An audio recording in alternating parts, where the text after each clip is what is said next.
오늘 이 말씀을 가지고 명부의 올림이라는 제목으로 은혜를 나누고자 하는데, 이 말씀을 보면서 제가 이게 명부에, 어떤 명부에 올리느냐 하면은 과부의 명부에 올리는 거예요. 예. 과부의 명부라 그러면은, 과부라는 건 뭐예요? 남편이 없는 홀로 된 여인을 과부라 그래요. 이 과자가 무슨 과자냐면, 우리 이 한자로서는 외로울 과자예요. 외로운 여자다, 이 말이에요. 남편이 없으니까 외롭다. 그런데 이 성경에 왜 이런 구절을 넣어놨을까요? 성경에 왜 이런 일들이 일어나게 되었을까 하는 것을 우리가 한번 생각해 보니까, 이때 과부들은 어떠냐면은 나라에서 보호해주는 법이 있었어요. 그렇게 지금으로 말하면은 아마 그 노령수당 나오듯이 그렇게 이제 이렇게 준 것 같아요. 그래, 그 관리하는 사람들이 있었어요. 관리를 누가 하느냐? 바리새인들이 했겠죠, 물론. 그래서 그 어떤 사람에게 과부를 맡겨주는, 과부는 누가 도와줄 사람이 없는 거예요. 누군가가 보호해줘야 되는데 보호할 사람이 없는 거예요. 그런데 그 과부의 명부를 올리는데 자격이 필요하더라는 거예요. 오늘 여기에 보면 60이 덜 되지 아니하고 이러면, 그럼 60이 넘어야 된다는 거예요. 60이 덜 되지 아니하고. 또 마태복음 19장 5절을 통해서 말씀하시기를, 그러므로 사람이 그 부모를 떠나서 아내와 합하여 그 둘이 한 몸이 될지라는 것을 읽지 못하였느냐. 그러니까 남자와 여자는 결혼해서 살아야 되는데, 그 결혼해 살았던 사람을 이야기해요. 처음부터 혼자 처녀로 늙은 사람을 이야기하는 것이 아니에요. 결혼을 하라는 거예요. 결혼도 하나님의 명령인 것을 우리는 알아야 합니다. 요즘 사람들은요, 그 결혼 말하냐고. 결혼 안 하려고 해요. 결혼 이야기하면은요, 사람들이 그 결혼 꼭 해야 되느냐고 묻기도 하고요. 아예 안 하려고 하는 사람들도 많이 있어요. 사정에 따라서 못한 사람도 있지만은 아예 결혼 자체를 안 하려고 하는 사람이 있다. 하나님은 우리에게 결혼을 하라고 명령하고 있음을 알아야 합니다. 디모데전서 3장 2절 말씀에는 오늘 그러므로 감독을 책망할 것이 없으면 그 아내의 남편이 되며 절제하며 신중하며 단정하며 나그네를 대접하며 가르치기를 잘하며, 결혼을 하면 그 어떤 일이 일어나냐니까 남편과 서로 합하여서 가르치고 남을 돕는 일에 함께 힘써 나가라고 이야기하고 있는 거예요. 책망할 것이 없는 삶. 우리가 부부가 살아가다 보면은 책망할 것이 없을까요? 매일 싸우는 사람도 있어요. 그렇지만 헤어지도 못하고 사는 사람도 있다는 거예요. 왜 그럴까요? 그들이 서로를 아끼기 때문이에요. 싸움도, 다툼도 아낌이 없으면요, 다툼도 일어나지 않아요. 관심이 없으니까. 다툼도 관심이라는 것을 기억하시기 바랍니다. 오늘 읽지는 않지만 디모데전서 3장 12절에도 이렇게 말하면, 집사들은 한 아내의 남편이 되어 자기와 자기의 집을 다스리는 자. 그러니까 하나님을 믿는 사람 한 아내만, 한 남편만 만나 살으라는 거예요. 이 일부 1처제를 중요시했는데 이 과부의 명부에 올릴 때도 결혼을 계속한 사람은 과부의 명부에 올려주지도 않았다는 거예요. 그렇게 철저하게 지켜왔다는 것을 우리는 압니다. 이거를 바꿔서 얘기하면 천국의 비유라고도 말합니다. 천국의 비유. 하나님 나라에 들어가는 모든 심령들이 우리의 생활과 우리의 모습이 어떻게 해야 되는가를 말해주고 있는 거예요. 철저하라는 거예요. 철저. 신앙에도 철저하라는 거예요. 말씀을 듣기를, 말씀을 전하기를 기도하며 찬양하는데 철저한 신앙생활이 필요하고 요구되고 있는 것을 우리가 알아야 합니다. 왜 그렇게 할까요? 그 후대에 그 일이 남겨지기 때문이에요. 디모데전서 3장 2절에 그러므로 감독은 책망할 것이 없지만 한 아내의 남편 되었던 절제하며 신중한 그 사람들을 왜 대접하기를 좋아하고 남을 가르치기를 좋아하고 하는 그 사람들을 왜 선택할까? 후대를 위해서. 우리가 자녀들을 또 아니면 많은 후배들에게 선포하고 가르치고 내가 알던 것을 가르쳐 주려고 하는 것이 왜 그럴까요? 그 대를 이어가기 위하여서. 우리가 무슨 기술을 가지고 있다고 생각해 봅시다. 근데 나만 알고 딱 끝나버려요.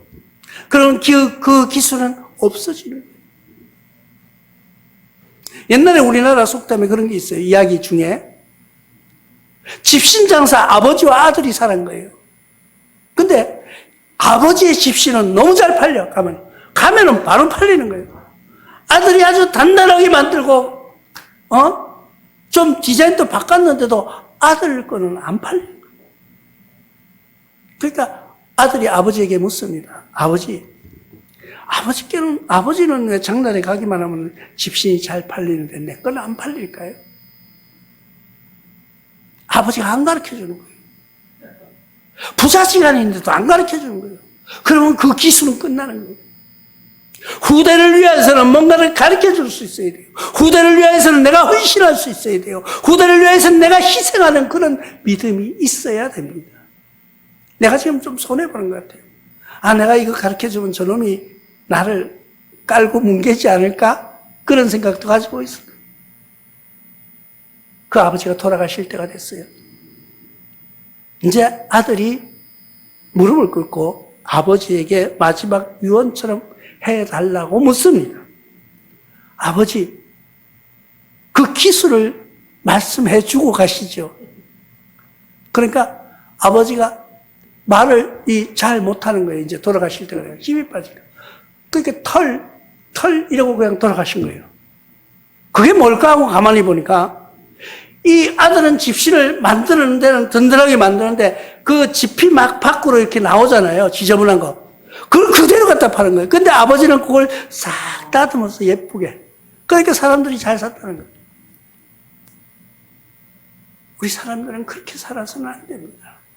내가 죽을 때 비로소 기술을 가르쳐 주는 것이 아니라 내가 있을 때 같이 도와서 같이 함께 성장하는 거예요. 지금 우리 사회를 보시면 알 거예요. 그냥 다른 사람은 죽어도 아무 상관없어요. 내만 잘 살면 된다. 요즘 사회 분위기가 사람들이 어떤 생각을 갖는지 아세요? 니는 죽든 말든 모르겠고 내만 잘 되면 되겠다. 아니에요. 나와 여러분들은 다 함께 잘 사는 그런 사회를 만들어갈 수 있는 그런 기도를 하시는 여러분들 되시기를 바랍니다. 그게 뭐예요? 후대를 위하여서. 히브리서 기자는 13장 2절을 통하여서 손님 대접하기를 잊지 말라. 이로써 부지 중에 천사를 대접하는 일이 있느니라고 말씀하고 있습니다. 우리는 누군가가 사람을 보고 그 사람이 뭔가 좀 있어 보이고 그 사람이 뭔가 힘이 있어 보이면 그 사람한테 가서 아부하고 줄을 서려고. 그거는 아부예요. 도와주는 것이 아니고. 근데 저 사람은 보니까 너무 나약해 보이고 너무 보잘것없어 보이고 아무것도 가진 것도 없어. 그 사람들에게는 저 사람은 아니야. 아니에요. 우리는 항상 되돌려 받지 못하는 사람에게 주는 것이 사랑이에요. 우리가 베푼 사랑, 우리가 베풀어준 그 사랑을 받을 수 있는, 누구한테 받아야 돼요? 하나님한테 받는 여러분들 되시기를 바랍니다. 그러기 위해서는 사람한테 받으려고 하지 마세요. 그냥 줄 때는 아무 미련 없이 줄 수 있는 사람. 남을 돕는다 그러니까요. 연말이 되면은 그런 거 많이 하죠. 도와준다, 어쩐다 하면서는 사진 찍고, 카메라가 오면은 폼 잡고 막 이렇게 봉투 주고. 아니요, 우리는 왼손이 하는 것을 오른손이 모르게 합니다. 아무도 알리지 말고 우리는 헌신할 수 있는 삶. 그런데 후대를 위하여서 키워가는 삶을 살아보지 않으시렵니까? 그 선한. 그런데 또 이 사람들에게요. 오늘 성경 말씀에 보니까 뭐래요? 선한 행실 증거가 있어 혹은 자녀를 양육하며 자기 자녀 양육하는 것도요. 선한 행실로 들어갔어요. 혹은 나그네를 대접하며 나그네 대접하는 건 당연히 선한 일로 들어갔고 성도의 발을 씻으며 우리가 서로 발을 씻겨주는 그런 삶이 되어야 됩니다. 근데 성도들끼리요.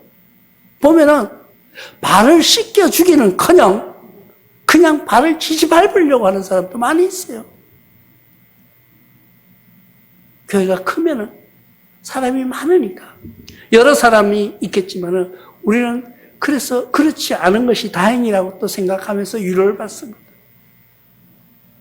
누가 한 사람이 외롭고 힘들면은 그 사람을 놓고 기도하는 거예요.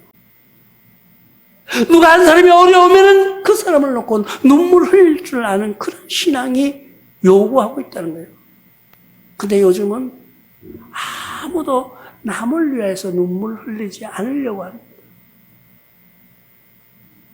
여러분들은 타인을 위해서 울어줄 줄 아는 그런 믿음의 승자가 되시길 바랍니다. 그런 사람을 뭐라 그래요? 훌륭한 사역자다 이렇게 말합니다. 훌륭한 사역자.